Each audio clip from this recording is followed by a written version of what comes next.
Magluluto po ako ng Minang Tomas. Hinugasan ko po muna ang karne ng aking gagamitin. Ito po yung buto-buto. Sinugurado ko na walang dugo bago ko po siya lutuin at tiniktikan ko po. Kinayad ko na po ang sibuyas. Sinunod ko na rin po ang bawang.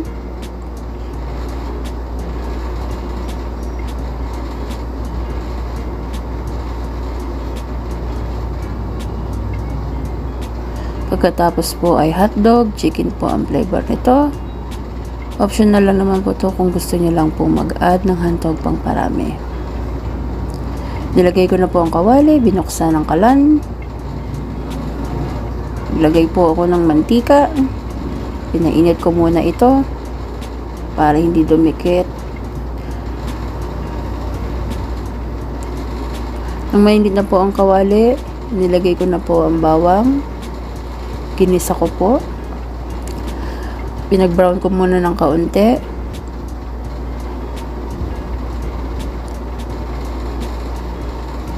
Bago ko po sinunod ang sibuyas. Hinalo-halo ko lang po yan. Iginasa-gisa. Pinaamoy para po kumapit sa mantika. Sunod ay nilagay ko na po ang karne o buto-buto. Yan po, hinalo-halo ko lang po siya. Kahit po anong parts ng karne, pwede po yun sa Minang Tomas. Dahil po ang available po sa amin ay buto-buto. At yan po ay request ng aking inay. Kaya po pinagluto ko po ang inay. Dahil medyo namimiss na daw niya po ang Minang Tomas. Maasim-asim at medyo matamis-tamis. Katapos po na medyo nag-brown-brown na ng kaunti yung karne, nakakulo-kulo na, hinalo-halo ko na rin po siya uli para hindi po siya dumikit sa ating kawali. Yan po, halo-halo lang po. Tsaka po yung ating apoy, dapat po hindi ganun kalakas para hindi po masyadong masunog at magdikit-dikit po yung ating karne sa kawali.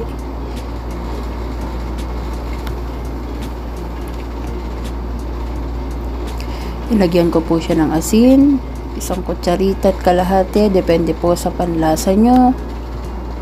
Katapos ay nilagyan ko po ng paminta, tansya-tansya lang po.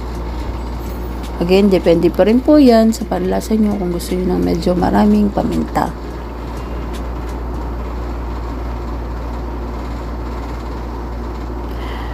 Tinagyan ko din po siya ng patis, ng kaunti lamang, pampalasa. Kaunti lang po dahil nalagyan ko na po siya ng asin. Medyo ayaw ko naman po na masyadong maalat, lalo na po kami po ay may patient sa bahay. Nilagyan ko rin po siya ng oyster. Oyster po talaga ay masarap at pampalasa na magbabalanse sa atin pong Minang Tomas.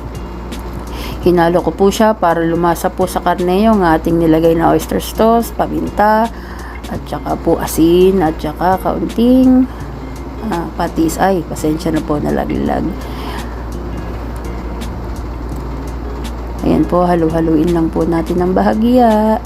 Yan, yan. Halo-halo lang po, yan. Katapos po, sinama ko na rin po yung ating hotdog o chicken dog, kasi po chicken ng flavor. Again, optional po ang paglalagay ng hotdog. Since marami kami sa bahay, kaya po nilagyan ko ng hotdog para pampatagdag. Laman tiyan din po yan.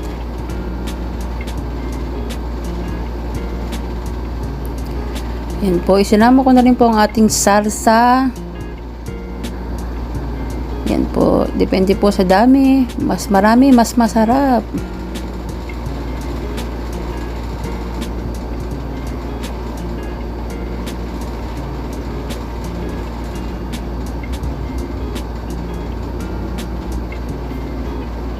Naglagay din po ako dyan ng liver spread. Kahit po anong brand ng liver spread ay ang available po sa amin ay Argentina. Kaya yan po ang aking inilagay. May liver spread po, malasa, masarap, malinamnam. Aray.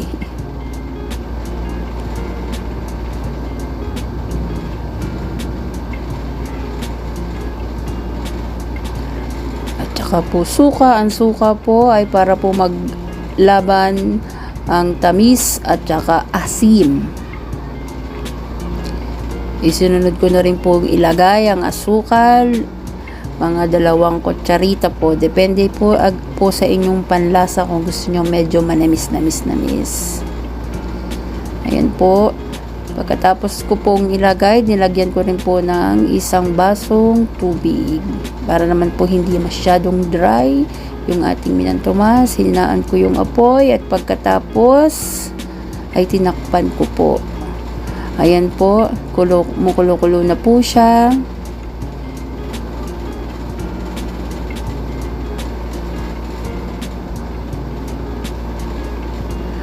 Yan po, pagkatapos po ng ating minantomas, isinalin ko na po siya sa ating lalagyan. Piniprepare ko na po at gutom na ang aking darling.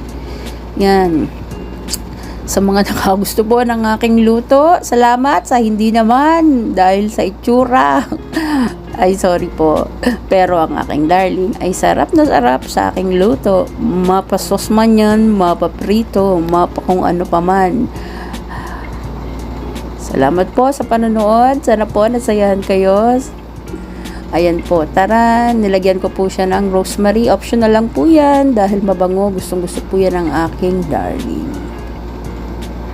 O mga mare, salamat.